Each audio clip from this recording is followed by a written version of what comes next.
Hey, how's it going, guys? So this is going to be the 1.3 to 1.4 quiz review video. Like always, this video should not replace you doing the rest of the homework. I'm only doing just like a small selection of them. So watch the video. It is good because it will help you understand a lot of the topics that we talked about in class. But at the same time, this shouldn't be all that you study. Make sure you study, actually finish the rest of the homework. Don't just watch this video. All right, anyway, we're going off the homework problems. We're starting section 1.3, problem 26. And this problem, what we want to do is we want to match the transformation with what it does. So remember that the equation is f of x equals a times f of 1 over b x minus h all plus k. Right, that is a general transformation rule. Well, not f of x equals f of x, but g of x. There we go. G of x is a transformation of f where a, b, h, and k all do something to transform it. That's going to work for every single function we see in this class and even in pre-cal and so on. These are the transformations you have. They'll take one function into another one. A, b, h, and k. So for a, I have 3 f of x. That's an a term. So if a is 3, I'm going to have a vertical stretch by 3. So that's going to be hh. So this one is hh.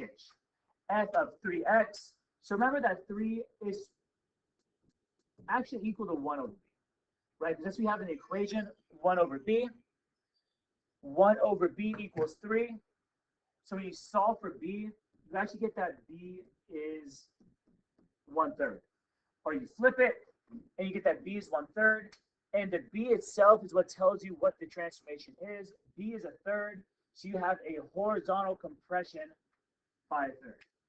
So compress horizontally by a factor of 1/3 e.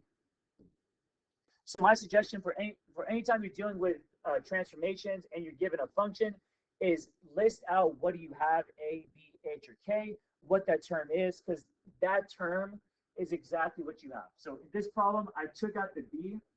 I figured out what it was. I said, oh, b is 1/3.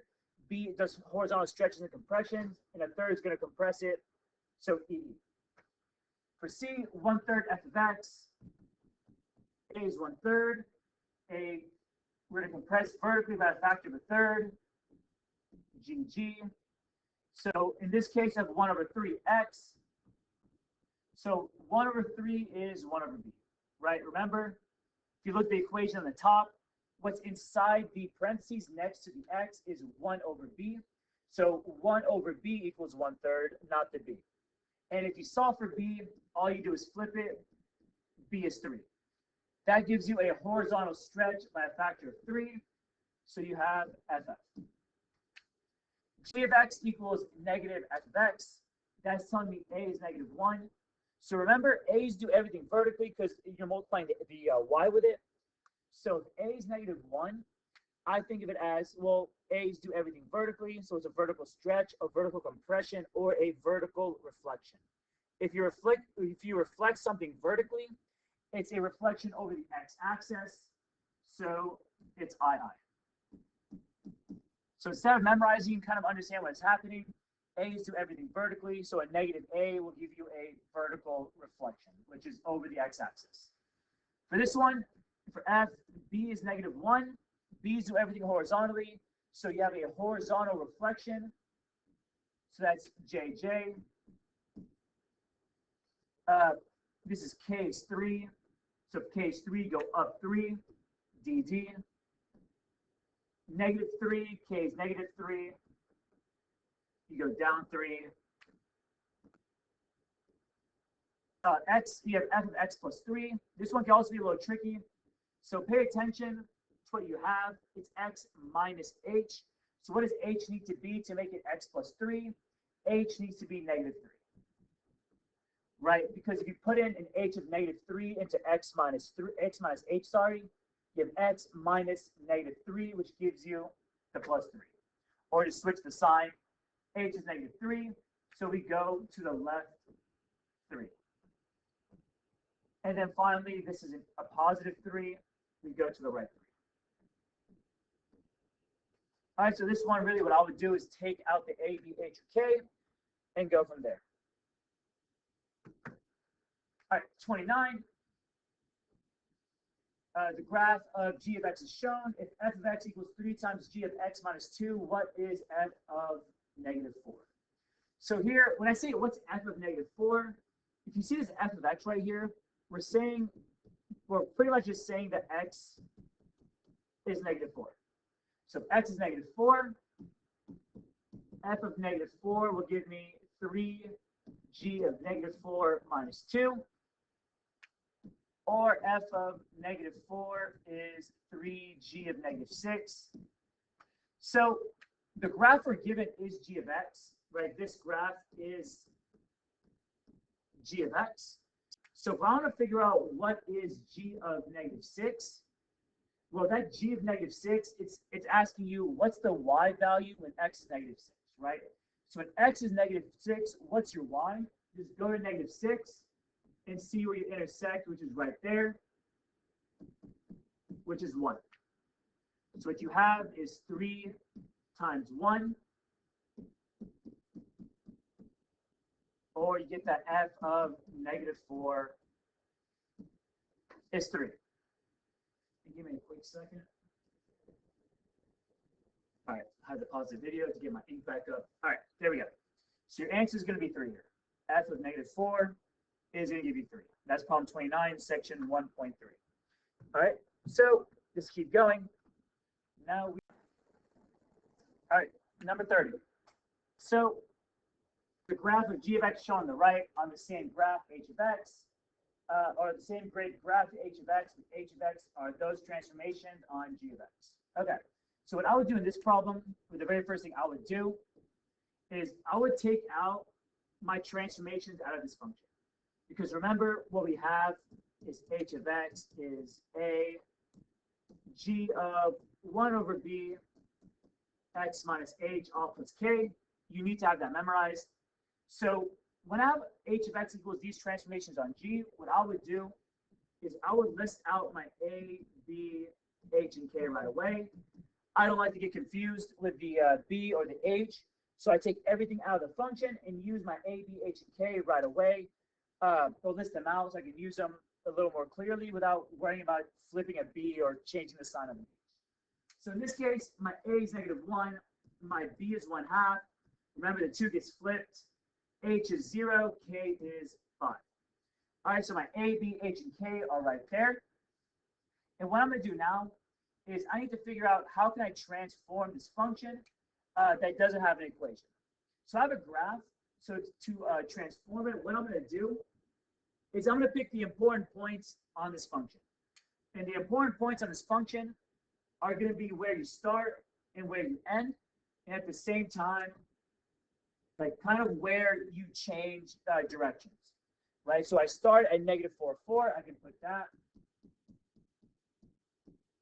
And I end at 4, negative 4, but I've changed the direction that's at 0, positive 6.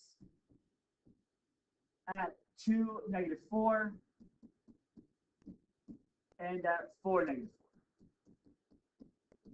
Right, so these 4 points, these are like the important points that kind of tell you what the general shape of this function is. And these are the 4 points I'm going to transform to figure out what my transform h of x is going to look like. All right, and that's kind of you pick your points, where you start, where you end, and pretty much wherever you kind of change directions, because that will tell you the general shape of the graph. So from here, I'm going to list out my transformation rule. So remember your transformation rule, what it does is that it tells you how to transform your points from your beginning, your original graph, to your transform one. So in this case, it'll tell me how to transform my g of x points, the ones I listed out right here, how to transform those to my h of x points or my transform points. So in this case, my b is 1/2, my h is 0, my a is negative 1, so negative y, plus my k of 5. Right, so that's what I have. So what I'm going to do is I'm going to use some different colors. Negative y plus 5. I'm going to take all my x's and half them, and then take all my y's, multiplied by negative and plus 5. right? So if I have all my x's, my points, I'll have, instead of a -4, it's a -2. 0 stays 0. The 2 becomes a 1. The 4 becomes a 2. So I just did all the x's first. That's just how I wanted to do it. It doesn't actually matter. And now I'm going to do my y's. So if I look at the first one, 4, 4 times -1 is -4, plus 5 is 1. Plug in the 6, -6 plus 5 is -1. Then a -4, negative of negative is a positive, so you have 4, 9. And then -4 again, so you do that same 9. So these right here, these are my transformed h of x points. And that's what a transformation rule does. You need to have this memorized. It's very, very helpful. Have it memorized because it'll help you transform your original to your transform, right? It'll help you transform my green points, which is what I started with on the graph, to my half red, half blue points that I did in the bottom, which are h of x. So go ahead and graph these. You have -2, 1, 0, -1. I'm going to go ahead and erase these green points. What else do I have? 1, 9, and 2, 9. 1, 9, 2, 9. Connect them left to right. You get this weird thing. That's what it's going to look like. All right. And let's keep going. Now we are on 31. So 31, what is the equation of g of x in terms of f of x according to the following transformations? The graph of f of x is reflected in the y-axis before horizontally stretching it by a factor of 4/3, then translating it 4 units left and 7 units down to arrive at the graph g of x. It's a lot going on here. We didn't really go over this in class, I don't think, but we're going to go over it now. So what I would do here is I would really kind of go at it piece by piece. So what is the equation of g of x in terms of f of x? According to the following transformation. So basically what it's saying is that you started with f of x, and then I'm applying these transformations one by one by one until I end up with g of x. So what I'm going to do is I'm going to start with f of x, and I'm going to apply these transformations one by one. So the first transformation that I see is f of x is reflected in the y-axis. We'll do that part first. So it's reflected over the y-axis. So a reflection over the y-axis is a horizontal reflection. So that tells me my b needs to be -1. So we end up getting f of -x. Right? A horizontal reflection will give me -x. After that, I got a horizontally stretched by a factor of 4/3. Horizontally stretched by a factor of 4/3. Remember, this tells me that b is 4/3. Right? It's telling me b is 4/3. So when I go to apply this to my function f of -x, right, at f of -x now, when I transform it with that b of 4/3, when I stretch it by 4/3, remember your b value is 1 over b. You put it into the equation, it's 1 over b, or you have to flip it. So what you end up getting is f of -4/3 x. Oh, sorry, 3/4. Whoops. I started by flipping it, forgot to flip it. -3/4 x. Because b is 4/3, right? Whatever you're actually doing, that is b. We're actually stretching it by 4/3. Your b is 4/3. But then the equation's the odd one out. That's the one that's going to act weird. So when you put it into the equation, you have to flip the b -3/4. After that, I think this is a little too close. There we go. So translate it 4 units left and 7 units down. We can do that all at once. I'm going 4 left and 7 down to get to this graph, okay? So from here, I'm going, after I apply this transformation, then I go 4 units left and then down.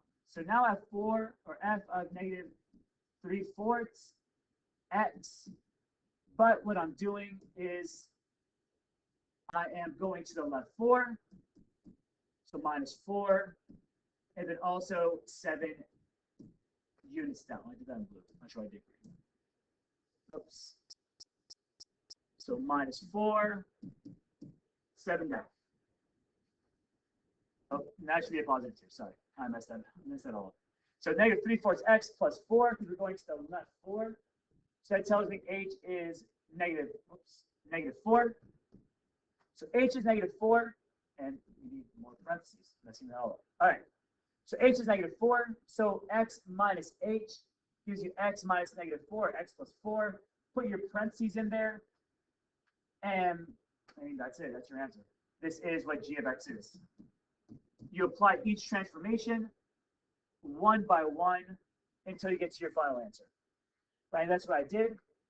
We did the red part first, the negative b value because you reflect it horizontally, and then the green part because we stretch it by 4/3, which becomes a 3/4 in the equation because it's 1 over b.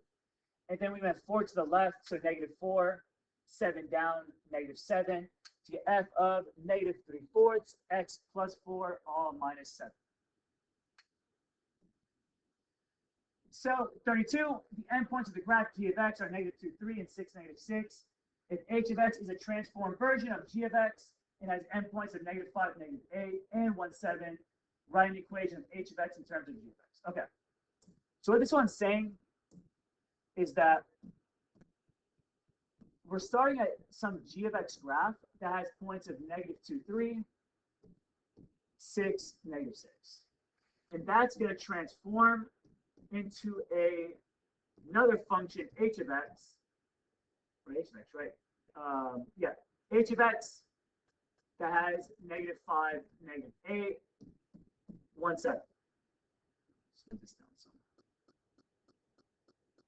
Right? That's what I have. I'm starting with g of x. It's transforming to h of x. I'll make a table because it kind of keeps everything organized. And what you want to do from here is you want to figure out, well, how did I transform it from g of x to h of x? And the only way to transform stuff or transforming functions from one to another is a, b, h, and k. You use a, b, h, and k to transform from g of x to h of x. So we're going to go one by one. So a and b, what those do, those are vertical stretches and horizontal stretches and vertical compressions and vertical stretches as well, all that stuff, right? Horizontal and vertical stretches, compressions, reflections. Put it that way. What that also means is that when you stretch a graph or compress a graph, what you're doing is you're taking 2 points on that function and you're making them further apart if you stretch it or closer together when you compress it, right? So that's what A's and B's do. They make the points further away or closer. And that's why when you do this problem, we look at the actual distances between points. So for instance, from negative 2 to 6, we add 8, and that's the distance between your x's. So what this is saying is that I started with a distance of 8, but then I did something to my graph. I either compressed it or stretched it, and have a new distance of 6. I went from a distance of 8 to a distance of 6. So I compressed the x's to have a shorter distance. They were 8 away, but now they're 6 away. But how much is that really? What I would do is that I would make an equation. We start with a distance of 8. I compressed it by some b, and I got 6. But what's that b going to be? 6 over 8, which is 3/4. And that's exactly what your b is. And remember, you don't flip until you put it into the equation. Your b is 3/4. Your b is just 3/4. So you put 3/4 over there. Next, I'm going to look at my y's. So your y's are vertical, so that's going to tell you your a. So from 3 to negative 6, that's negative 9. Negative 8 to 7, that's plus 15. So what this is saying is that I had a distance of negative 9, but so then I reflected it and I stretched it to make it a distance of 15. So I'll do the same thing, set up an equation. I had a distance of negative 9. I stretched it by some a value, and I got 15 somehow. Well, what does that give me? Make sure I did my math right. Yep. 15 over negative 9. Divide those by 3, negative 5 over 3. So your a is negative 5/3. Because your a's will increase or decrease the distances of your y's. So in this case, it increased it by -5/3 and it also reflected it. Now for h and k, what I would do is I would use the transformation rules bx plus h and ay plus k. So bx plus h, we just talked about what that does. My b is 3/4. So you have 3/4 x plus some h. And since I know it transforms my old points to my new ones, I can pick whatever x I want. Let's go with 6. I know 6 transforms into 1. So I know if I plug in 6 into x and I add some h, I should get positive 1. So 3/4 x, it's 18/4, plus some h equals 1. So h equals 1 minus whatever 18/4 is, divide that by 2, 9/2. That's 2/2. That's 7, -7/2. All right. So h is -7/2. And now we do the same thing with k. Right? We know what transformation rules do. It transforms the original to your next. And I know what a is. It's -5/3. So -5/3 y plus k. And we can use whatever y we want. So you have to stay consistent. I'm picking the first y this time. It's going to go to the first y in the transform function, because 3 transforms into -8. So you have -5/3 times, 3 to give you -8 plus k equals -8. These cancel out. -5 plus k is -8. K is -3. Let me double check. Yep, -3. Perfect. So k is -3. And that's your answer. A, B, H, and K are all right there. So once you have all of these, all you need to do is put them into the equation. The equation you need to have memorized, which I guess in this case, it's g of x equals a h of, opposite h, sorry. G is transforming to h. H of x equals a g of 1/b x minus h all plus k. So in this case, your answer is going to be h of x equals your a of -5/3 times g of 1/b. So my b was 3/4, so we're plugging in 4/3 here, times x minus 7/2, so x plus 7/2, all plus my k of -3. This is your final answer, and that's how you do it. All right, let's keep going. Now we're on section 1.4, inverses and all that good stuff. So sketch the inverse of the function. Graph on the right is the inverse of function.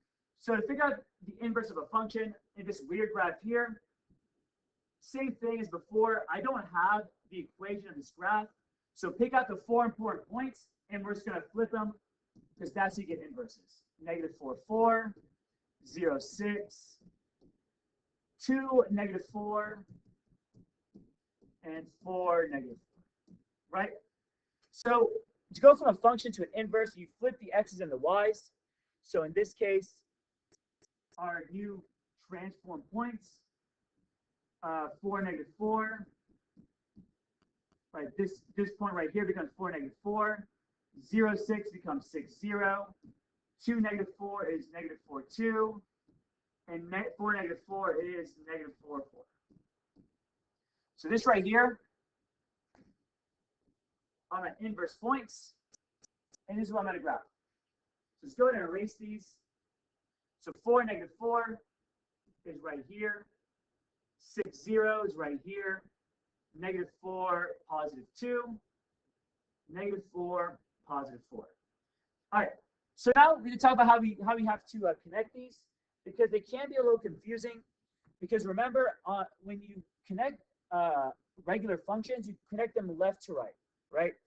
But in this case, the original function, it was connected from left to right. That's how you order graphs from the smallest x to the biggest x. But those x's, the smallest x and the biggest x, when you turn it into an inverse, it becomes ordered by smallest y to biggest y, right? Because x's become y's. So in this case, you're going to connect it down going up. So like that. I can't connect dots really well, but like that. All right, and that's how you do it. Because they're inverses, you connect down going up now, smallest y to biggest y, rather than smallest x to biggest x. No, is the inverse a function? No, it's not a function. It fails the vertical line test. And you could have told that from the very beginning, because if a function fails the horizontal line test, its inverse fails the vertical line test. All right, 38. How should you restrict the domain of f of x to cause the inverse to have a domain of 3, 9? So this problem can be pretty confusing, but for these problems, what I would do, I would write down what do I know and what do I want. So what do I know? I know that f of x is 4x minus 1. And what I want, and what I also know is that the inverse, it has a domain of 3 to 9, right? That is the domain. And what I want is I want to know, well, what should the f of x domain be? This is what I want right here. What should that be? So the domain of the inverse is 3, 9.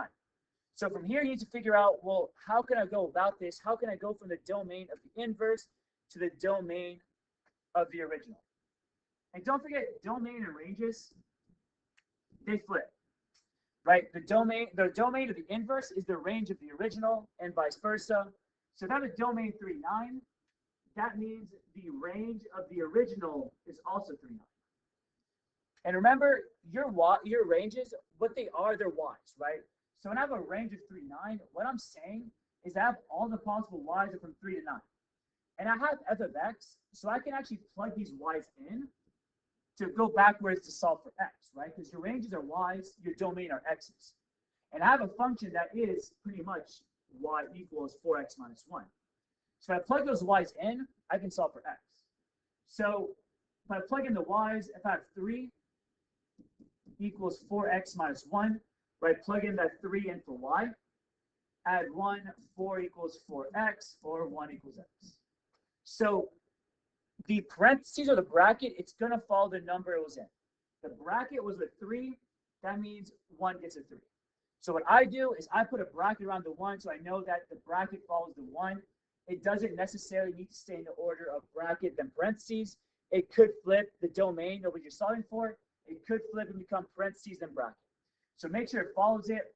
So the 1 has a bracket. And for the 9, it's 4x minus 1. Add the 1. 10 is 4x. 10 over 4 is x. Or 5 over 2. And the 9 had a parentheses, so the 5 over 2 gets a parentheses. Because sometimes these could flip, and the 5 over 2 could have been smaller than the 1, and it'll become parentheses, then a bracket, rather than how you started. In this case, it did it. So that's my answer, 1, 5 over 2 with a parentheses.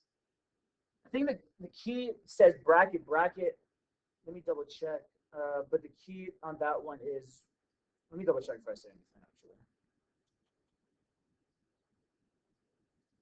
Yeah, the key says bracket, bracket. It's wrong. It should be bracket and parentheses. It's 1 comma 5 over 2 with a parentheses. That's the right answer. The key is wrong on that one. Let's keep going. So, given information on the table below, write an equation that gives g of x and a function on f of x. So, basically what I'm saying here is you want to transform this function to, what's it called? You want to go from f of x to g of x, but I don't have f of x. So what you need to do is you actually need to transform this first table to make it into a, what's it called? Make it into f of x, right? So inverse of it, if you flip it, you're going to end up getting the regular f of x. So flip the x's and the y's. 10, negative 7, negative 2 didn't change, negative 6, 3, 0, 6, 4, 11, 8, 14, and then rearrange this one more time because you want your x's from least to greatest. So from here, the smallest is negative 6, 3. That's going to go first. You need to list your x's from least to greatest, and the y follows the x's. Negative 2, negative 2. 0, 6, 4, 11, 8, 14, 10, negative 7. All right, so that's your f of x table. And I'm going to go ahead and erase this scratch when I don't need it anymore. And I'm going to move this up here. All right. And now that I got my f of x table, I don't even need my inverse table anymore. And that's because I don't care for the inverse. The inverse is only used to get the f of x table.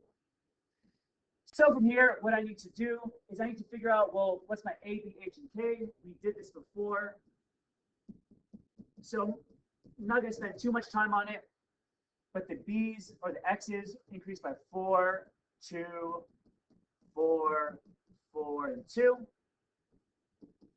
4, 2, 4, 4, and 2. So the x's, the distances between the x's stay the same, so b is 1. Make this too close, let's move this down. All right, now the same thing with the y's. That is 5 minus 8 minus 5 minus 3 plus 21. That is minus 5. Oops. Minus 5 plus 8 plus 5 plus 3 minus 21. If I compare the distances in the y's, they're pretty much the same. What changes is that the a is negative. Now I need to figure out, well, what's my h and what's my k? So we use my transformation rule, bx plus h. B is 1, so I have x plus h. So negative 6, now we're going from f of x to g of x. That's where you're going. So from negative 6 to negative 2, you have negative 6 plus h is negative 2. H is 4. All right, so h is 4. And for the y's, you go from f of x to g of x. Do this a little quickly, but it's the same thing we did before. Negative 2 to 2. So I have negative 2, or I have ay plus k, so negative y plus k. So when you have negative 2, you have negative of negative 2 plus k. That should give you this 2. 2 plus k equals 2, well, k is 0. So again, I'm doing this a little quickly, but it's the same thing we did before. So putting into your transformation rule, g of x is negative f of x minus 4. All right. So that's 42. Let's keep on going, I guess. 44. The graph of g of x is shown. Find all values that satisfy each of the following. So this can be a little confusing. Let's start with this. So the graph of g of x is shown. Find all values satisfied. All right. So part A, I have g inverse of 0. So we have g inverse of 0, but I'm only given the graph of g of x. What I need to do here is, relate this to g of x. So this is saying for the inverse function, x is 0. So in terms of g of x, it's saying that at some point, comma 0. And what is that point? Well, if I go to y's and I make a line of 0, I can get this thing to press. There we go. At 0, this is at y equals 0. How many times? Well, what do I hit? Well, I hit this point and this point, negative 3 and 1. So those are actually both answers. What is the inverse function when x is 0? Well, you're going to get negative 3 and 1. Those are both answers. What's g inverse of 3? Same thing as before. Relate this. I'll do it on the side here. What this says is that what is the x value and y is 3 for g of x, because x is 3. So the y, the inverse function x is 3. So the inverse is y is 3. So what's the x of it? Let's go to 3 and draw a line. I only cross it once at 2. So the answer here is going to be 2. All right, so now to the last one. This one's a little more complicated, but at the same time, it's really not, because all it is doing part A or B, doing it twice. Because what you can essentially do is have G inverse of 6, do the middle part first, the inside part. So what is G inverse of 6, right? That's just another problem like A and B. So it's asking, well, G of X, that's a point of something, comma 6, when Y is 6. If you go to 6, that's the bell. What that is that it could either be 3 or 8. We don't actually know. It's not even, no, it's actually both. Sorry, they're actually both. It's both 3 and 8. So what I have is actually two problems now, because G inverse of 6, this is both 3 and 8. So what does that mean from there? It means that I need to find G inverse of 3 and G inverse of 8. They're both answers. They're both going to give me the solution to this problem. That could happen, and it's fine. So G inverse of 3, well, I already have that. I know that's 2. So I know this right here is going to give me 2. And now for G inverse of 8, that's telling me at G of X, you have some point for G of X as a Y value of 8. If I go up to 8 and I draw a line here, it's going to be 10. So G inverse of 8 is 10. So these are both my answers, right? This can be a little confusing because you have two things going on. But if I can kind of condense this really quickly, what happened is that we started with G inverse of 6. You do the middle part first. Well, the middle part ended up giving me two answers, 3 and 8. So if it gives you two answers, you have to find G inverse of 3 and G inverse of 8, which gave me answers of 2 and 10. That's fine. That's normal. It happens. It just means you have two answers. That's okay. And that's how you do number 44. All right, this one we're going to do a little quickly because I have a class. I'm doing it during 5th. So last problem, the graph of G of X is shown. If f of x equals 7 minus 2/3 G of 3x minus 2, what is f inverse of 3? So I want to figure out the inverse function of 3, but I'm given f of x. If I'm given f of x, but I want the inverse function, well, this is telling me for the inverse function, I have an x value 3, right? In the inverse function, x is 3. So that means for f of x, I have the point something 3. Or in other words, y is 3 for f of x, or f of x is 3. So I can plug in 3 into here and say 7 minus 2 over 3, g of 3x minus 2. And I want to solve for x, because this x right here, that's the same exact thing as the inverse of 3. Right? F inverse of 3 is the y value of the inverse when x is 3, or it's y of the inverse, which is the x of f of x. So if I find this x, I have my answer. So subtract the 7, negative 4 is negative 2/3 g of 3x minus 2. Now I'm going to multiply both sides by negative 2/3.